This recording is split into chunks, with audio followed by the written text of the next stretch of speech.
ஆக்சுவலாக இந்த லைஃப் எவ்வளோ கஷ்டம் இல்லை. எங்கேயோ பிறக்கிறோம், எங்கேயோ படிக்கிறோம். படிக்கிறப்பயே ஒரு ஆசை, 21 வயசுலாம் காலேஜ் முடிச்சிடும், 24 வயசுலாம் வந்துட்டு லைஃப்பை ஒரு மாதிரி செட்டில் ஆகிடும், அப்படியே காரு பங்கெல்லாம் போயிடும் அப்படின்னு பிளான் பண்ணுவோம். ஆனால் இப்போ எங்கே வந்துருக்கிறோம்?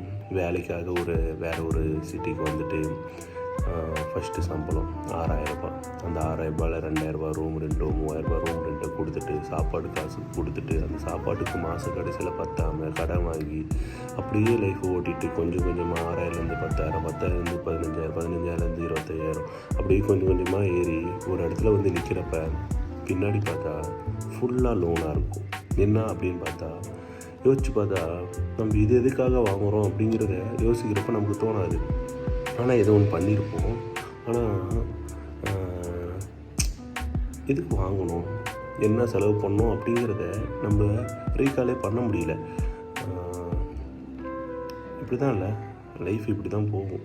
ஆனால் ஏதோ ஒரு நாள் இந்த லைஃபு நல்லா போகும் அப்படிங்கிற ஒரு நம்பிக்கையில் தானே நம்ம ஓடிட்டுருக்கோம். ஓடுவோம், ஏதோ ஒரு நாள் ஜெயிப்போம். ஜெயிக்கிற வரையும் ஓடுவோமே, அதுதானே வாழ்க்கை. கான்ஃபிடெண்ட்டாக இருங்க.